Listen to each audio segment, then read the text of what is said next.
ओम शांति। ओम शांति। 29 जून सन 1967 तक प्रातः क्लास चल रहा था। The morning class of the 29th June 1967 was being narrated. बात चल रही थी, The topic being discussed was भले देवी देवता धर्म की स्थापना तो शिव बाबा करते हैं, although it is Shiv Baba who established the deity religion, that is Devi Devta Dharma, फिर भी नाम तो है ब्रह्मा विष्णु शंकर त्रिदेव। still the names of Brahma, Vishnu and Shankar are mentioned. They are called Tridev, that is three deities. भक्ति मार्ग में तो त्रिमूर्ति ब्रह्मा कह देते हैं। In the path of bhakti, that is devotion, they say Trimurti Brahma. इसका भी फाउंडेशन कहाँ पड़ता है? When is the foundation of this also laid? ब्राह्मणों की संगम युगी दुनिया में ही ब्रह्मा को 3 रूपों में मान लेते हैं। In the confluence age Brahmin world itself, they consider Brahma to have 3 forms. जैसा कि साक्षात्कार के द्वारा बनाए गए त्रिमूर्ति के चित्र में ब्रह्मा के ही 3 फीचर्स की कल्पना कर ली गई। Just as in the picture of the Trimurti prepared through visions, they imagined the 3 features of the 3 characters represented to be only of Brahma. अगर एक ही फीचर तीनों मूर्तियों में होता तो 3 मूर्ति क्यों कही जाए? Had the feature of all the 3 personalities been the same, why would they be called 3 personalities? फिर तो एक मूर्ति ही कहना चाहिए। Then it should be called just one personality. तीनों मूर्तियों का पार्ट अलग अलग है, टाइम अलग अलग है। The part of all the 3 personalities is different. Their time is different. Brahma के द्वारा ब्राह्मण धर्म की स्थापना पहला काम। The first task is the establishment of the Brahmin religion through Brahma. फिर जो ब्राह्मण पैदा होते हैं Then the Brahmins that are born, उनमें थोड़े अच्छे among them few are good, और बाकी रावण कुंभकर्ण मेघनाथ जैसे ब्राह्मण तैयार होते हैं। and all the rest of the Brahmins that become ready are like Ravan, Kumbhakaran and Meghnad, that is villainous characters in the epic Ramayana. उन आसुरी ब्राह्मणों का विनाश करने के लिए, Then to destroy those devilish Brahmins, उनकी आसुरियत का विनाश करने के लिए to destroy their devilishness, फिर शिव को ब्रह्मा का रूप त्यागना पड़ता है। Shiv has to renounce the form of Brahma. वो रूप त्यागना पड़ता है He has to renounce that form जिसने माँ के रूप में अकूट प्यार दिया, अकूट सहन शक्ति का परिचय दिया। who gave unending love in the form of the mother, who gave the introduction of the unending power of tolerance. वो ब्रह्मा की मूर्ति के रूप में पार्ट बजाने वाली और कोई शख्सियत दुनिया में नहीं है। There is no other personality in the world who plays the role in the form of Brahma. न होगी, There won't be any, न हुई थी। and there wasn't any before. जो माँ का काम विशेष होता है सहनशीलता पूर्वक बच्चों की पालना करना। The most important task of a mother is to sustain the children with tolerance. बच्चे चाहे जैसे हों, It doesn't matter how the children are. तो वो ब्रह्मा की मूर्ति के द्वारा पार्ट बजाने का टाइम अलग, So, the time of playing the role through the personality of Brahma is different. वो मूर्ति अलग। That personality is different. फिर आसुरी ब्राह्मणों का पत्ता साफ करने के लिए, Then to clear off, that is destroy the devilish Brahmins, उनके असुरपना को खत्म करने के लिए to end their devilishness, Shiv की दूसरी मूर्ति कार्य करती है। the second personality of Shiv performs the task. उसे कहते हैं शंकर द्वारा आसुरी ब्राह्मणों की सृष्टि का विनाश। That is called the destruction of the devilish world of the Brahmins through Shankar. इसकी घोषणा सन 76 में की गई थी। The declaration of this was made in the year 76. घोषणा तो सन 66 में हुई थी, In fact, the declaration was made in the year 66, लेकिन प्रैक्टिकल शुरुआत की घोषणा सन 76 से की गई। but the declaration of its beginning in practice was made in the year 76. 76 से ब्राह्मणों की संगमिकी दुनिया में From the year 76, in the confluence age world of Brahmins, विघटन का काम शुरू हो गया। the task of disintegration began. विनाश कोई चुटकी बजाते होने की चीज नहीं है। The destruction is not something that can take place within a snap, that is, in a second. Time लगता है। It takes time.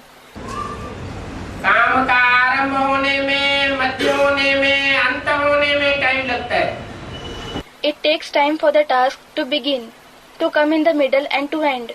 तो 30-33 साल ब्रह्मा के द्वारा, पहली मूर्ति के द्वारा ब्राह्मण धर्म की स्थापना। So, the establishment of the Brahmin religion through Brahma, the first personality, took place in 33 years. दूसरी मूर्ति के द्वारा आसुरी ब्राह्मणों की आसुरियत का काट, खंडन। The destruction of the devilishness of the devilish Brahmins takes place through the second personality. उसमें सब धर्मों का खंडन आ जाता है। It includes the destruction of all the religions. वो टाइम अलग हो जाता है, That time is different. मूर्ति अलग हो जाती है। That personality is different.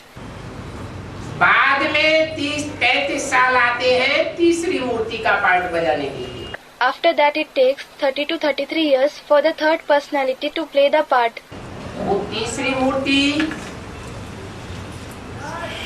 इन दोनों मूर्तियों और इनकी सहयोगिनी शक्तियों का कॉम्बिनेशन है, स्वभाव संस्कार का। That third personality is the combination of the nature and sanskars of these two personalities and their cooperative powers. उनमें कोई विशेष ऐसी आत्मा भी है जो बैलेंस का खास पार्ट बजाती है। Among them, there is also a special soul who especially plays the part of maintaining a balance. Vishnu देवता कहो, वैष्णो देवी कहो, Call it Vishnu Devta, that is male deity, Vaishnav Devi, that is female deity. उसका part बजाने का time अलग। Its time of playing the part is different. तो ये नहीं कह सकते कि ब्रह्मा की 3 मूर्तियां हैं। So this cannot be said that Brahma has 3 personalities. ये तो भक्तों ने समझ लिया है। In fact, the devotees have believed it to be so. Brahma तो नीचे तबके का है। In fact, Brahma is from the lowest level. Brahma सो विष्णु बन सकता है, Brahma can become Vishnu, लेकिन शंकर नहीं बन सकता। but he cannot become Shankar.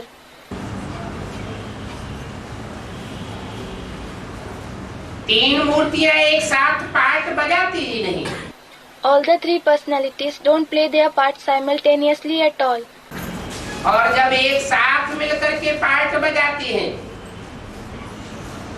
तो काम ही पूरा हो जाता है। And when they combine together and play their part, the very task is accomplished. प्रत्यक्षता हो जाती है, The revelation takes place. संसार जलने लगता है। The world begins to awaken. 33 crore देवताओं के बीच में ये 3 मूर्तियां ही विशेष है। Among the 33 crore, that is 330 million deities, only these 3 personalities are special. और 3 प्रकार के तबक्के हैं। And there are 3 types of levels. ऊंचे से ऊंचा तबक्का है Mahadev Shankar. The highest on high level is of Mahadev Shankar. मध्यम तबक्का है Vishnu. The middle level is of Vishnu. और नीचा तबक्का है and the lowest level is of Brahma.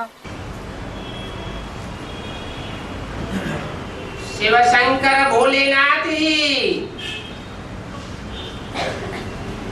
God father का प्रत्यक्ष रूप है। Shiv Shankar Bholenath himself is the actual form of God the Father. Bholenath means Lord of the Innocent Ones. Vishnu देवता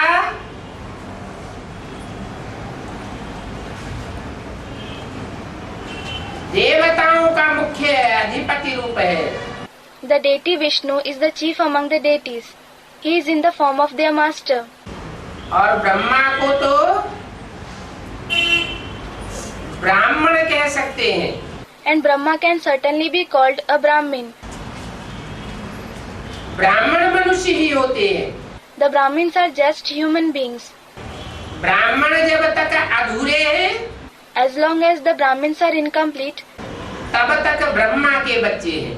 they are the children of Brahma. जब ब्राह्मण और ब्रह्मा संपूर्ण बनते हैं When the Brahmins and Brahma become complete, तो ब्रह्मा का दिन सो विष्णु का दिन शुरू हो जाता है। then the day of Brahma, so the day of Vishnu begins. Brahma देव कोटि की स्टेज नहीं है। Brahma is not the one with the stage of a deity. उनको दाढ़ी मूछे से ये दिखाई गई। That's why he is depicted with a beard and a mustache.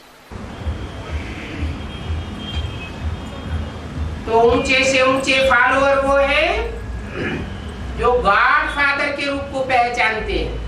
So, the highest followers are those who recognize the form of God the Father, भगवान के रूप को पहचानते हैं और फॉलो करते हैं। who recognize the form of God and follow Him. दूसरे वो हैं जो देवताओं को पहचानते हैं और देवता को फॉलो करते हैं। The ones of the second category are those who recognize the deities, follow the deities, देवताओं से प्राप्ति करते हैं। and receive attainment from the deities. और तीसरे वो हैं जो नंबरवार मनुष्य गुरुओं को पहचान पाते हैं। And the third are those who recognize the number-wise human gurus. Number-wise means one greater than the other. उन मनुष्य गुरुओं में मुख्य गुरु के रूप में पार्ट बजाने वाला है Brahma. Among those human gurus, Brahma plays the part in the form of the chief guru. जो ब्राह्मण सृष्टि का मुखिया है। He is the head of the Brahmin world. संपन्न जो ब्राह्मण बनते हैं सो देवता कहे जाते हैं। The Brahmins who become complete are called deities. तो तीन तबक्कों में ये संसार बटा हुआ है। So, this world is divided into three levels. ऊंचे से ऊंचे तबक्के की वो आत्माएं हैं जो आज से लेकर के अंत तक अपने धर्म की पक्की रहती है। The souls of the highest level are those who remain steadfast in their religion from the beginning till the end, सिर्फ लास्ट जन्म की बात छोड़ दी जाए। except the last birth. दूसरे वो हैं जो देव कुल के हैं। The second are those who belong to the category of the deities. देवता ही द्वापर से हिंदू बनते। The deities themselves become Hindus from the Copper Age, Hindu से फिर दूसरे धर्मों में कन्वर्ट होते गए। and after becoming Hindu, they kept converting to other religions. और तीसरा तबक्का वो है जो भक्तों का है। And the third level is of the devotees. भक्तों की संख्या अपार है। The number of devotees is huge. बाप के वारसदार बच्चे भी हैं There are also the inheritor children of the father, जो रुद्रमाला कही जाती है। who are called Rudramala, that is, the rosary of Rudra. Shiv बिंदु का नाम है। Shiv is the name of the point. जब रौद्र रूपधारी में प्रवेश करता है तो रुद्र कहा जाता है। When he enters the one who takes on the fearsome form, he is called Rudra. Rudra ज्ञान यज्ञ कहा जाता है। It is said Rudra Gyan Yagya, that is, Rudra's Yagya of knowledge. Rudra के द्वारा ही शुरुआत होती है। The Rudra Yajna begins through Rudra himself. रुद्रमाला के मणके ही जन्म जन्मांतर के राजा बनने के अधिकारी बनते हैं। Only the beads of the Rudramala become entitled to become kings for many births. फिर जो ब्रह्मा से विष्णु बनने वाले हैं या विष्णु को फॉलो करने वाले हैं, Then those who become Vishnu from Brahma or those who follow Vishnu, वो है राजाओं को विशेष सहयोग देने वालों की माला। belong to the rosary of the special helpers of the kings. सहयोगिनी शक्तियाँ, They are the cooperative powers, that is Shaktis, Bharat की रानियाँ, the queens of Bharat, that is India, Bharat माताएं, that is the mothers of Bharat. उनमें विशेष purity की power रहती है। They have special power of purity. ऐसी power रहती है They have such powers कि अपनी पावर से that through their power, रुद्रमाला के जो लंगड़े हैं उनको भी विजय दिलाने के निमित्त बनती है। they become instruments to make even the Rudramala who are lame to gain victory. नहीं तो 5 विकारों के ऊपर विजय पाना उनके भी बस की बात नहीं। Otherwise, it is not even in their, that is the Rudramala, power to gain victory over the 5 vices. भले उनका गुरु ऊंचे ते ऊंचा करतार है, Even though their guru is the highest on high performer, that is Kartar, लेकिन माता गुरु जब तक न बने until a mother becomes their guru, तब तक उनका भी उद्धार नहीं हो सकता। they can't be uplifted either. तो 3 मूर्तियां ब्रह्मा की नहीं है। So, not all the 3 personalities are of Brahma. Shiv बाबा की ही 3 मूर्तियां हैं। The 3 personalities are of Shiv Baba himself. Shiv जिसमें पहले प्रवेश करता है ज्ञान सुनाने के लिए, The one whom Shiv enters first to narrate the knowledge, Shiv हुआ बाप, Shiv is the father, और जिसमें प्रवेश करता है पहले वो हुआ Brahma. and the one whom he enters first is Brahma. वो भी प्रकृति के 5 तत्वों का पुतला है। He too is an effigy of the 5 elements of nature. प्रकृति का माता का रूप हो जाता है। The nature is the form of a mother.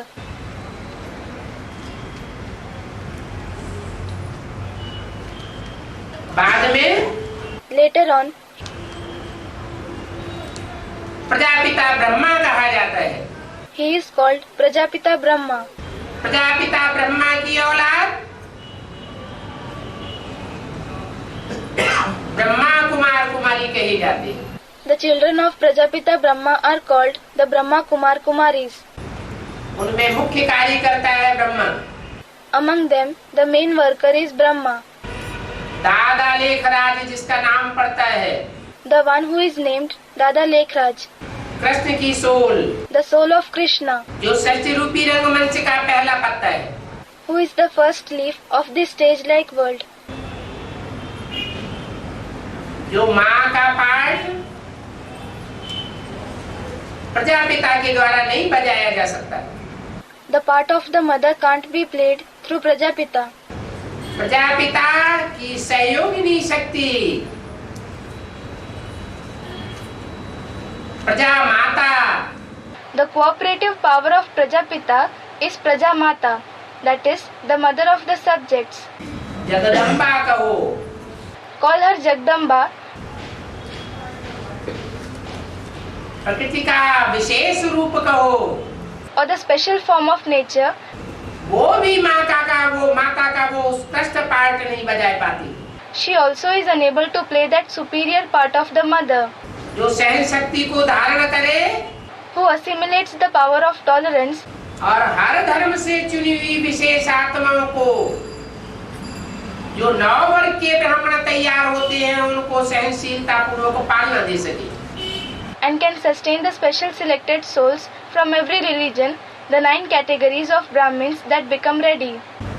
माँ जो कार्य नहीं कर पाती, the task that the mother is unable to do, वो बाप और माँ का बच्चा करता है। the child of the mother and the father does it.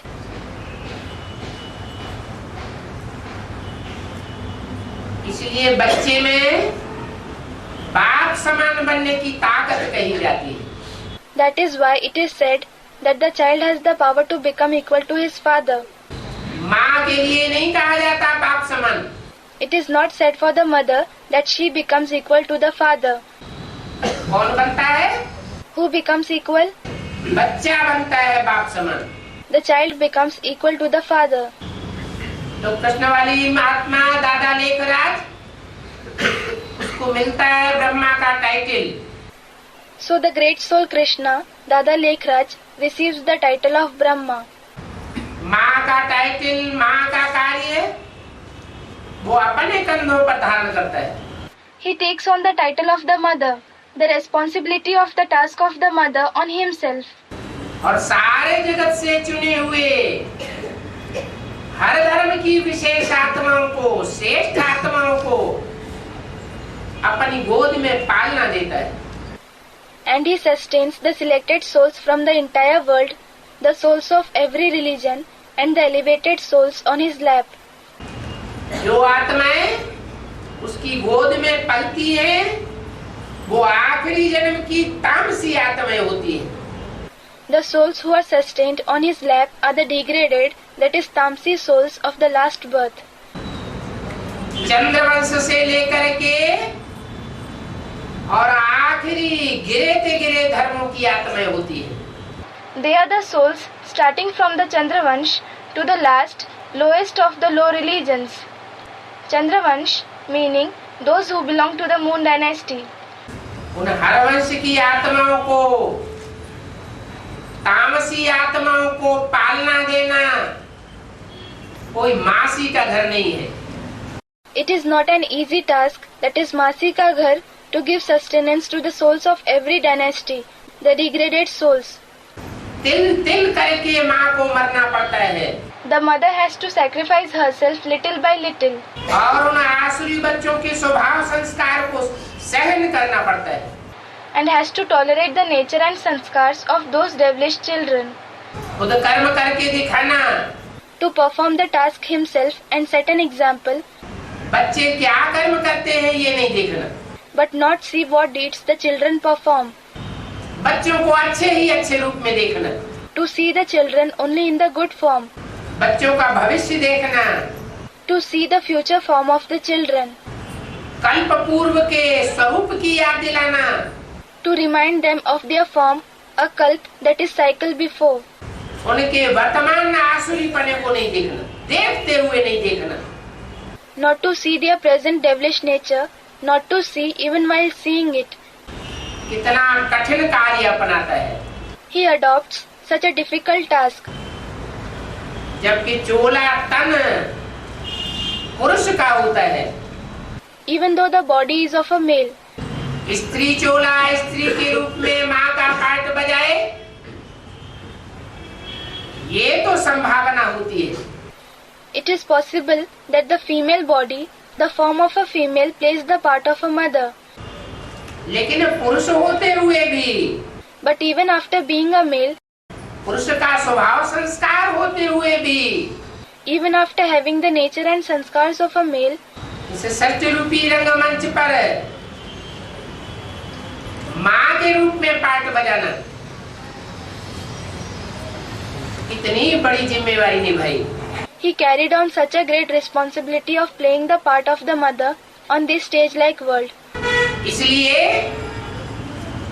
जो ब्रह्मा जैसी कैटेगरी की आत्माएं होती हैं, That's why the souls who are from the category of Brahma, या ब्रह्मा की गोद में जिन्होंने पालना ली है, or those who have received the sustenance on the lap of Brahma, विशेष महत्व दिया है, who have given him special importance, वो ब्रह्मा को सर्वोपरि मानती रही, they considered Brahma to be the superior.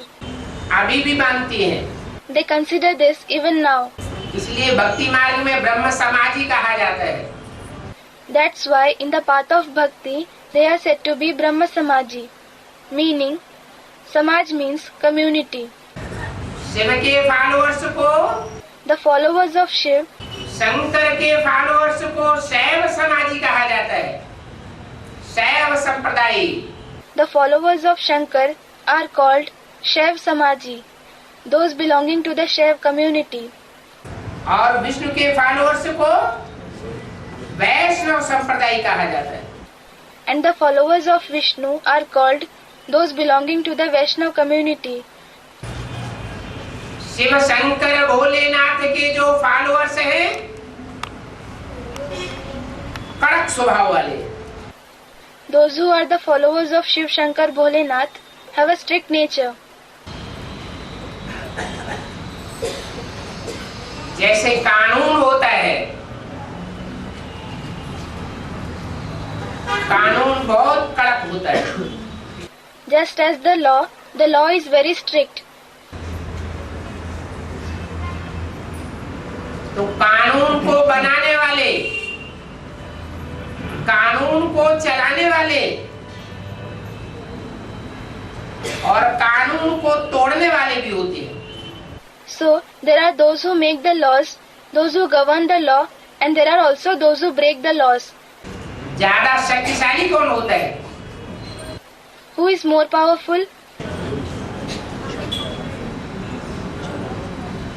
जो विधाता है वो विधान बनाने वाला कहा जाता है। The lawmaker, that is Vidhata, is said to be the one who makes the constitution, that is Vidhan. परमात्मा शिव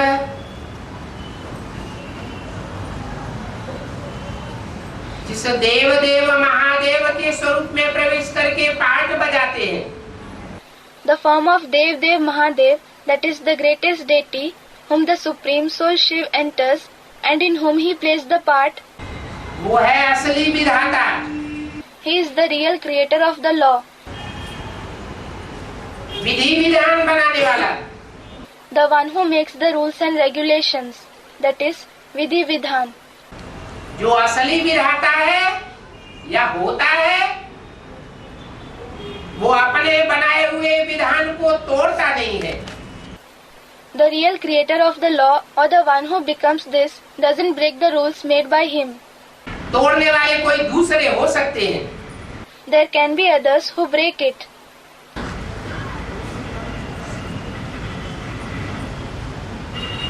विधि विधाता और विधान। Vidhi, that is law, Vidhata, that is the one who makes the law, and Vidhan. विधान कहा जाता है constitution को। Constitution is called Vidhan. वो विधान बीज रूप में यज्ञ के आदि में ही आ चुका था। That constitution came in its seed form stage in the beginning of the yajna itself. जिसे प्यू की वाणी कहा गया। It was called the Vani, that is words narrated of Pyu. In Sindhi language, Pyu means father, जो बाद में लोप हो गई। which disappeared later on. बाद में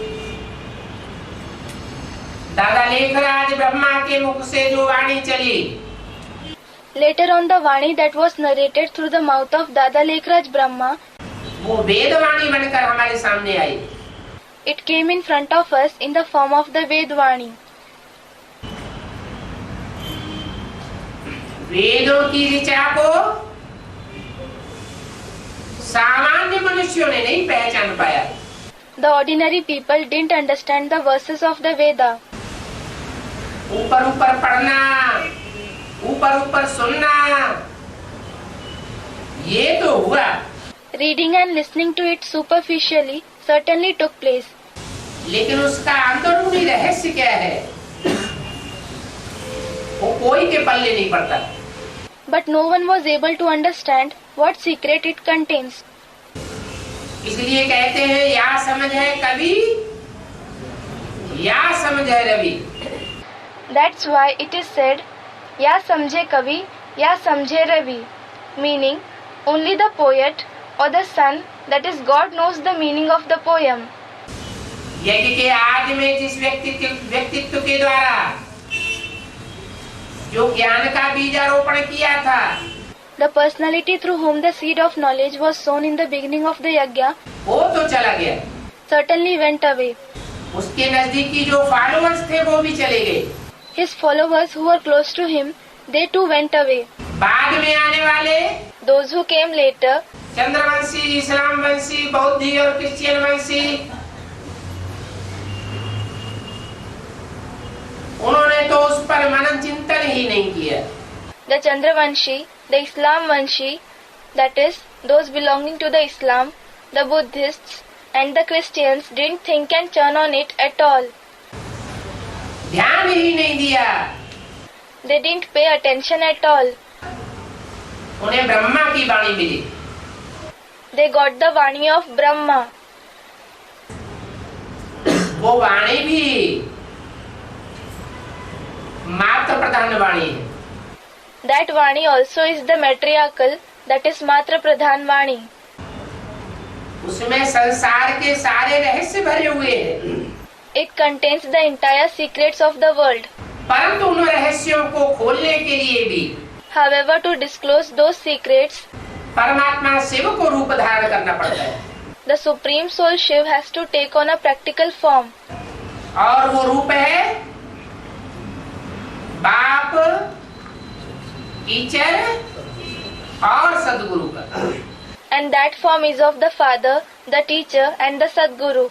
यज्ञ के आदि में भी बाप बाप के रूप में था, In the beginning of the yajna also, the Father was there in the form of the Father. लेकिन फाउंडेशन भक्तों के द्वारा पड़ा। But the foundation was laid by the devotees. पूरा ज्ञान न होने के कारण कारण या कारण वो बच्चे टूट पड़े। Because of not having complete knowledge, those children, that is of the beginning of the yajna, broke away from the knowledge for some or other reason. सारा ही ग्रुप चला गया। The entire group went away. Gita में तो लिखा हुआ है, जो ब्राह्मणत्व लेकर के एक बार धारणा कर लेता है, It is certainly written in the Gita, the one who assimilates Brahmanatva, that is Brahminism once, ब्राह्मण जन्म ले लेता है, the one who is born as a Brahmin, बल शरीर छोड़ दे even though he leaves the body, तो भी अगले जन्म में उसका ब्राह्मणत्व ऐड हो जाता है, his Brahmanatva is added to the next birth. पुरुषार्थ ऐड हो जाता है। The Purusharth, that is spiritual effort, is added. वो यज्ञ के आदि के बच्चे ब्रह्मा और सरस्वती के शरीर छोड़ने के बाद इस ज्ञान यज्ञ में प्रवेश कर जाते हैं। Those children of the beginning of the yajna enter this yajna of knowledge after Brahma and Saraswati leave the body. Yajna, meaning literally sacrificial fire, here it means the divine family that is established by God. अपने पूर्व जन्म की प्रारब्ध के आधार पर वो last में आने पर भी फास्ट जाने का पार्ट बजाते हैं। According to the deeds they performed in their previous birth, they play the part of going fast even after coming last. यज्ञ के आदि में भी रुद्र ज्ञान यज्ञ से रुद्र का रौद्र रूप होने के कारण विनाश ज्वाला प्रज्वलित हुई थी। In the beginning of the yajna also, because of the fearsome form of Rudra, the flames of destruction were ignited from the Rudra Gyan Yajna. दुनिया में भी इसका प्रभाव पड़ा था बड़े रूप में। It also affected the world in a big form. Hiroshima Nagasaki दो बड़े शहर खलास हो गए। The two big cities, Hiroshima and Nagasaki, were destroyed. वो छोटे रूप की विनाश ज्वाला थी। That was the small form of the flame of destruction. आदि में जिसका फाउंडेशन पड़ा, Its foundation was laid in the beginning of the yajna. अभी अंत में बड़े रूप में वो विनाश ज्वाला प्रज्वलित होकर के संपन्न होने का रूप धारण करेगी। And now, in the end, that flame of destruction will ignite in a huge form and take on the form of accomplishment. ब्राह्मणों की दुनिया से ही नहीं, Not just in the world of Brahmins, बीज रूप आत्माओं की एडवांस पार्टी की दुनिया से ही नहीं, Not just in the world of the seed form souls of the advanced party, सारी दुनिया से असुरों का और आसुरियत का विनाश होने वाला है। but in the entire world, the demons and the devilish nature are going to be destroyed. और ये विनाश बहुत दूर नहीं है। And this destruction is not very far. पहली मूर्ति प्रत्यक्ष हो गई, The first personality has been revealed. उसका कार्य प्रत्यक्ष हो गया। His task has been revealed. दूसरी मूर्ति भी अपने बच्चों के बीच में प्रत्यक्ष हो गई।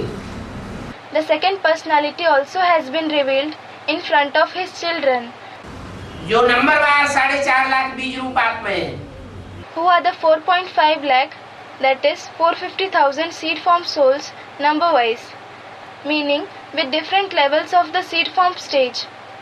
जिनमें 2.25 lakh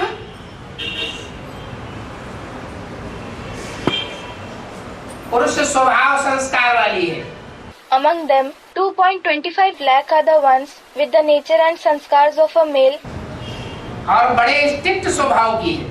and have a very strict nature.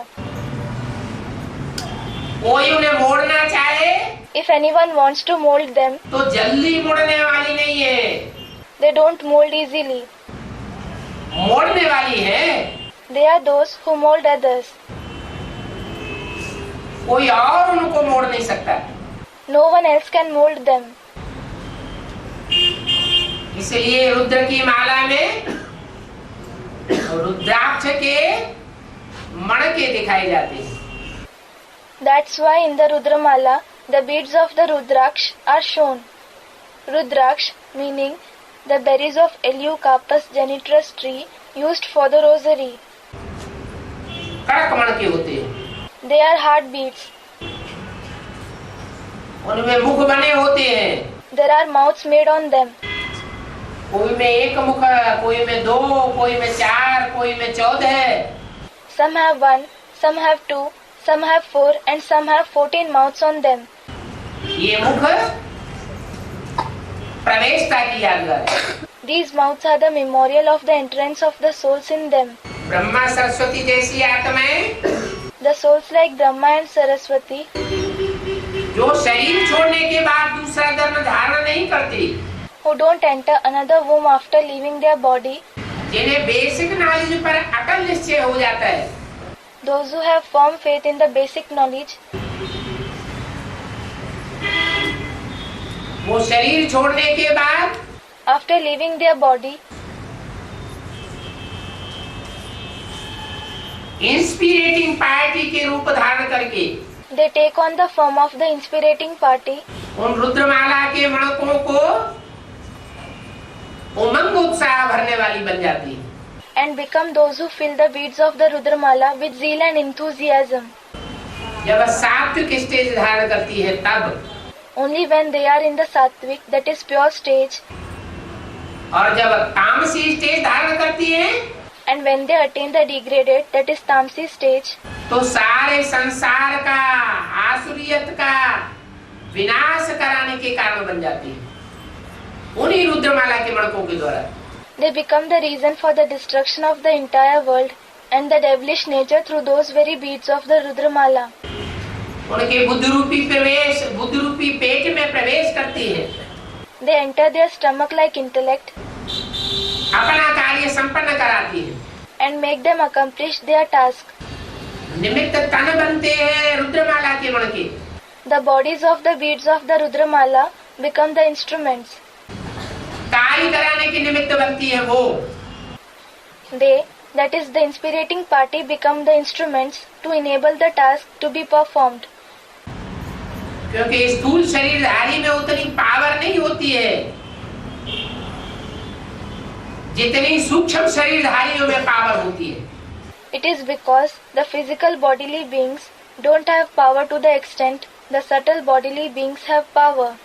स्थूल शरीर के बंधन में जो आत्मा बंधी हुई है The soul that is bound in the bondage of the physical body वो उतना पावरफुल पार्ट नहीं बजा सकती। cannot play a powerful part to that extent. बड़े बड़े अजूबे कार्य नहीं कर सकती। They cannot perform great miraculous tasks. संसार को चौंकाने वाले कार्य नहीं कर सकते। They cannot perform the tasks which astonish the world. उनके द्वारा कौन सी आत्मा वो कार्य करती है? Which souls perform that task through them? जो प्रवेश करने वाली आत्माएं हैं, वो जबरदस्त काम करके दिखाती है। The souls who enter perform great tasks. इतनी हिम्मत देह के बंधन में बंधने वालों में होती ही नहीं। Those who are bound in the bondage of the body don't have so much courage at all. इसलिए उनका नाम है inspiring party. That's why their name, that is, of those without a body, is the inspiriting party. फिर इतनी powerful आत्माएं हैं, Then if they are such powerful souls, तो उनके ज्यादा जन्म होने चाहिए। they should have more births. पहले उनको सच रूपी रंगमंच पर आना चाहिए। They should come first on this stage-like world. नई दुनिया में प्रत्यक्ष होना चाहिए। They should be revealed first in the new world. वो बाद में आने के निमित्त क्यों बनती है? Why do they become the ones who come later?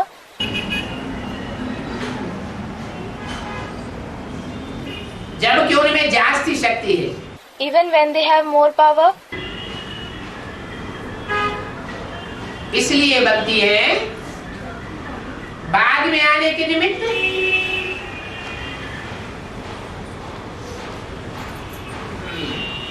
कि बौद्धिक पावर उनमें उतनी नहीं होती जो ज्ञान की गहराइयों को पूरा पूरा समझ सके। They become the ones who come later because they don't have much intellectual power to understand the depth of the knowledge completely. स्थूल शरीर का बंधन न होने के कारण, Because of not having the bondage of the physical body, सूक्ष्म शरीर के द्वारा पार्ट बजाने के कारण, and because of playing the part through the subtle body, उनमें पावर तो ज्यादा है, they do have more power, लेकिन बौद्धिक पावर नहीं होती। but they don't have intellectual power. बौद्धिक पावर जिसमें जास्ती होगी, Only the one who has more intellectual power वो ही मन को कंट्रोल कर सकेगा। will be able to control the mind. वो भी तब जब परमपिता परमात्मा का सानिध्य मिले। That too is possible when he is in the proximity of the Supreme Father, Supreme Soul. Guidance मिले, When he gets his guidance. परमात्मा शिव के सानिध्य को प्रैक्टिकल में प्राप्त करने वाले Those who receive the presence of the Supreme Soul Shiv in practice शरीरधारी बच्चे होते हैं। are the bodily children. जो साकार इंद्रियों के द्वारा साकार परमपिता परमात्मा का सानिध्य प्राप्त करते हैं।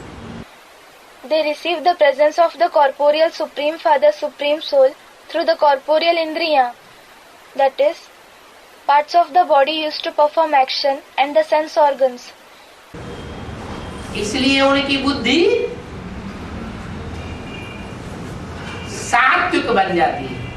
That's why their intellect becomes sattvic. संग के रंग के आधार पर ही परिवर्तन होता है। The transformation takes place based on the color of the company itself. उसमें भी In that too, जितनी ऊंचते ऊंच एक की लगन होती है, the higher is the dedication for the one, उतनी बुद्धि पावरफुल बनती है। the intellect becomes powerful to that extent. लगन कम है, If there is less dedication,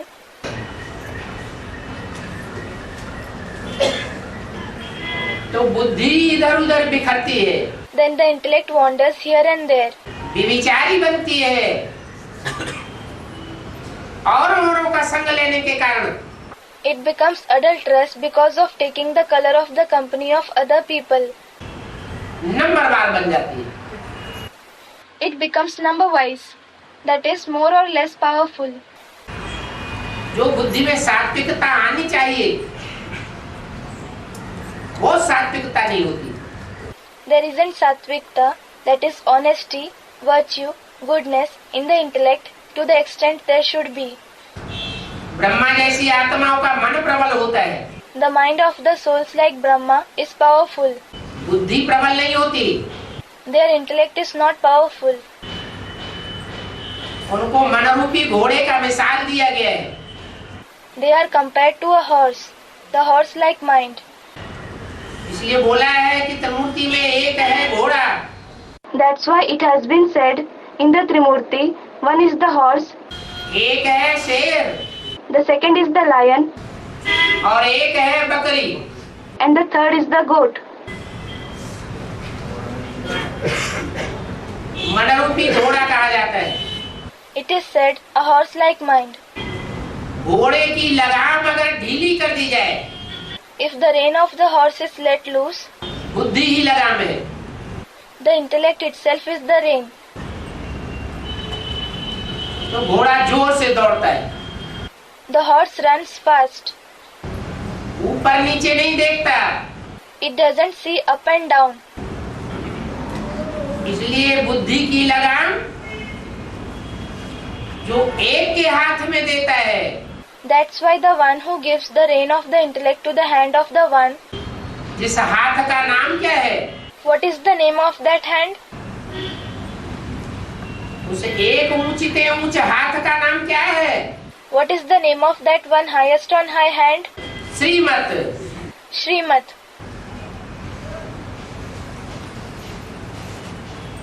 वो मन रूपी घोड़ा उसके कंट्रोल में आ जाता है. That horse-like mind comes under his control.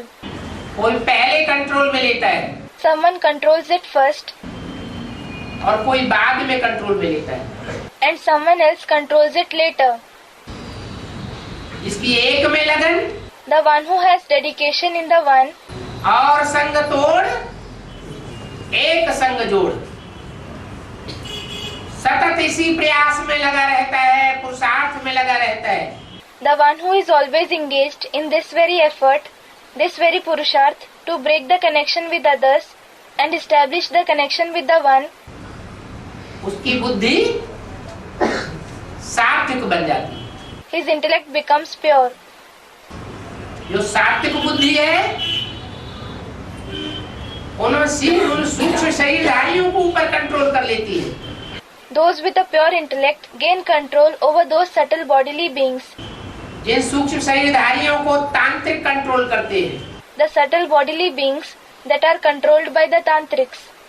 People who practice black magic. ये मैली विद्या कही जाती है. तांत्रिक प्रक्रिया. This tantric technique is called dirty science. Gita में लिखा हुआ है, जो भूत प्रेतों की पूजा करते हैं, उपासना करते हैं, It is written in the Gita, those who worship the ghosts and spirits वो भूत प्रेतों से अल्पकाल की प्राप्ति करते हैं. get attainments from ghosts and spirits for a short time. ब्राह्मणों की दुनिया में भी In the world of the Brahmins also, ऐसे भूत प्रेतों को मानने वाले हैं, there are such ones who believe in ghosts and spirits, जिनका भगवान के ऊपर निश्चय नहीं बैठता, who don't have faith on God. भगवान को पहचान ही नहीं पाती. They are not at all able to recognize God. और ब्रह्मा की गोद में पलने वाले जो और भी धर्मी आत्माएं हैं, And the other Vidharmi souls who are sustained on the lap of Brahma. Vidharmi means those whose beliefs and practices are opposite to that said by the Father. Christian, इस्लामी, बौद्धी आदि, Like the Christians, the people of Islam, the Buddhists, etc. वो सब फरिश्ताओं को मानने वाले हैं. All of them believe in angels, that is Farishta. देवताओं को मानने वाले नहीं है. They don't believe in deities. सात्विक रूप है फरिश्ता, Their pure form is of an angel, और उनका तामसी रूप बनता है भूत प्रेत, evil souls. and their degraded form is of ghosts, spirits, and evil souls. आज भारत में भी Today, in Bharat also, गांव-गांव में, शहर-शहर में In every village and every city, evil souls का प्रभाव बढ़ता जा रहा है। the effect of the evil souls is increasing. सिर्फ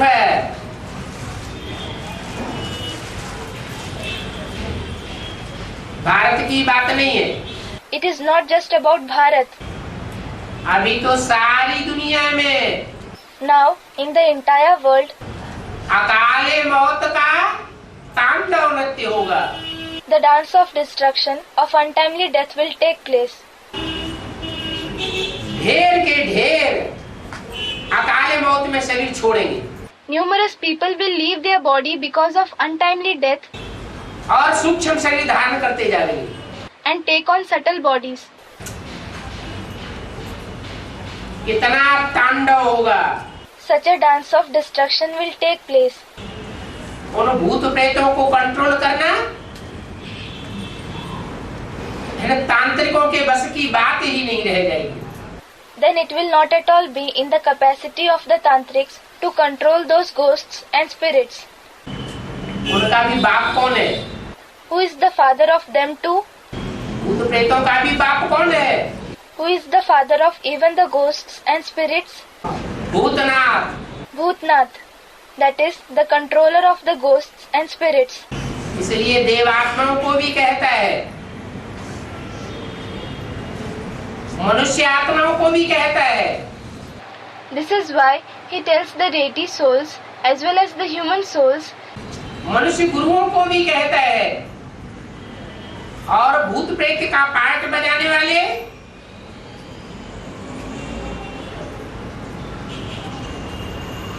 जो भूत प्रेत योनि की आत्माएं हैं उनको भी कहता है। he tells the human gurus as well as the souls of the species of the ghosts and spirits who play the part of ghosts and spirits. क्योंकि सारी दुनिया उसके बच्चे हैं। It is because the people of the entire world are his children. उन बच्चों को warning देता है। He gives a warning to those children. क्या वार्निंग देता है? What warning does he give? हैं? बच्चे, तुम्हारा बाप आया हुआ है। Children, your father has come. ऐसे नहीं कि वो स्थापनाकारियों का ही बाप है, It's not that he is the father of only those who established the new world, या पालनाकारियों का ही बाप है, or he is the father of only those who give sustenance to the deities. Vishnu जैसा सौम्य पाठ बजाने वालों का ही बाप है।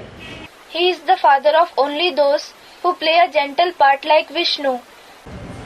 वो भूत प्रेतों का भी बाप है। He is the father of the ghosts and spirits as well. Bhootnath उसका टाइटल है। His title is Bhutnath. इसलिए This is why भक्तों ने तो ब्रह्मा की 3 मूर्तियां बना दी हैं। the devotees have certainly made 3 idols of Brahma. त्रिमूर्ति ब्रह्मा कह देते हैं, They say Trimurti Brahma, लेकिन वास्तव में but in reality, त्रिमूर्ति का पाठ बजाने वाला मैं हूँ। it is I who play the part of the Trimurti. स्थापनाकारी भी मैं, I myself am the one who establishes the new world, पालना करने वाला भी मैं, and I myself am the one who gives sustenance too. क्योंकि विष्णु की जो 4 भुजाएं हैं, वो 4 भुजाएं 4 आत्मा रूपी मददगार भुजाओं की सूचक है। Because the 4 arms of Vishnu are the symbols of 4 cooperative souls in the form of 4 arms. Brahma के साथ Saraswati, Saraswati along with Brahma, और राधे के साथ Jagdamba, and Jagdamba along with Radhe. Bharat माता के साथ world mother, That is, the world mother along with Bharat Mata, that is Mother India, are shown. ये 4 भुजाएं हैं। These are the 4 arms, और इन चारों को चलाने वाला कौन है? And who is the one who makes them work? जिसको कहा जाता है शिव बाबा। He is called Shiv Baba. भुजाएं अपने आप अपना कार्य नहीं कर सकती। The arms cannot perform their task on their own. चलाने वाला चाहिए। The one who makes them work is required. तो विष्णु का जो रूप है उसमें चलाने वाला स्वयं शिव शंकर भोलेनाथ का स्वरूप है। So in the form of Vishnu, the form of Shiv Shankar Bholenath himself is the one who makes them work. इसलिए विष्णु के रूप का एक दूसरा चित्र भी बनाया हुआ है Ardhanarishvara. That's why another picture of Vishnu is also prepared, that is of Ardhanarishwar, that is half man and half woman. आधा स्त्री का चोला और आधा पुरुष का चोला। Half part of the body is of a female and half is that of a male. जैसे गीता में बोला है, Just as it is said in the Gita, नदियों में मैं ये महान नदी हूँ, वृक्षों में मैं ये महान वृक्ष हूँ। among the rivers, I am this great river. Among the trees, I am this great tree. देवताओं में मैं ये महान देवता हूँ। Among the deities, I am this great deity. ऐसे ही In the same way, स्थापना करने वालों में भी मैं महान हूँ। I am great among those who establish the new world. विनाश करने वालों में भी मेरी प्रधानता है। As well as I am superior among those who do the task of destruction. और पालना करने वालों में भी मेरी प्रधानता है। And I am superior among those who sustain the deities too. तो भक्तों ने तो ऐसे ही कह दिया है। So, the devotees have simply said this. चित्र बनाई दिया है त्रिमूर्ति का साक्षात्कार के आधार पर। They have made the picture of the Trimurti based on visions. साक्षात्कार करने वाले दूसरे होते हैं, Those who have visions are different. बनाने वाले चित्रकार दूसरे होते हैं, The artists who make the pictures are different. उनको गाइडेंस देने वाले दूसरे होते हैं। Those who give them guidance are different. तो वो चित्र एक्यूरेट नहीं तैयार हो सकते। So, those pictures cannot be made accurate. इसलिए जो साक्षात्कार से त्रिमूर्ति का चित्र बनाया गया, That's why the picture of the Trimurti that was prepared based on visions, उनमें तीनों ही फीचर्स ब्रह्मा के लगा दिए गए। the features of Brahma were shown in all the three personalities in it. Brahma का जैसा ओरिजिनल फीचर था वैसा ही रखा गया। The original features of Brahma were kept as it is. Vishnu के फीचर में भी ब्रह्मा का चित्र लगा दिया गया। The features of Brahma were shown in the picture of Vishnu as well. मूछें हटा दी गई The mustaches were removed. और शंकर के चित्र में भी ब्रह्मा का फीचर लगा दिया गया। And in the picture of Shankar also, the features of Brahma were depicted. मूछें हटा दी गई। The mustaches were removed.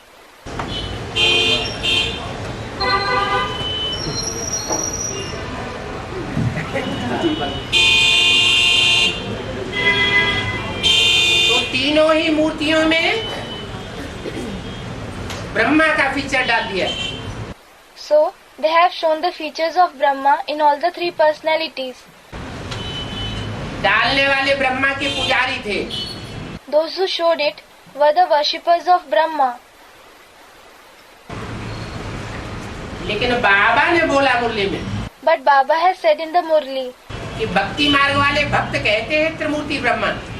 the devotees of the path of devotion say Trimurti Brahma. वास्तव में In reality, त्रिमूर्ति ब्रह्मा की नहीं है तीन मूर्तियाँ। the three personalities are not of Trimurti Brahma. तीन मूर्तियाँ मेरी हैं। The three personalities are mine. मैं ही प्रजापिता ब्रह्मा में प्रवेश करके ब्राह्मणों की रचना रचता हूँ, ब्रह्मा की भी रचना रचता हूँ। I myself enter Prajapita Brahma and create the Brahmins. I also create Brahma. मैं ही विष्णु का रचयिता हूँ I myself am the creator of Vishnu. और मैं ही शंकर का स्वरूप धारण करता हूँ। and I myself take on the form of Shankar. तीनों ही रूप मेरे हैं। All the three forms are mine. तो त्रिमूर्ति शिव कहना चाहिए। So it should be said Trimurti Shiv. त्रिमूर्ति शिव शंकर भोलेनाथ कहना चाहिए। It should be said Trimurti Shiv Shankar Bholenath. Shiv की तीन मूर्तियां हैं जो अलग अलग रूपधारी हैं। The three personalities with different forms are of Shiv. अंत में प्रत्यक्ष होंगी। They will be revealed in the end. ये तीन मूर्तियां एक साथ पार्ट नहीं बजाती। These three personalities don't play their part together. उनका टाइम अलग अलग निश्चित है। They have different fixed times. तीनों मूर्तियां एक साथ नहीं बोलती। All the three personalities don't speak at the same time. उनके बोलने का टाइम भी अलग अलग है। Their time to speak is also different. Act करने का टाइम भी अलग अलग है। Their time to act is also different. और जब इकट्ठी होके पार्ट बजाती है And when they combine together and play the part, तो ड्रामा ही खलास होने लगता है। the drama itself comes to an end. प्रत्यक्षता हो जाती है। The revelation takes place. Om Om Shanti.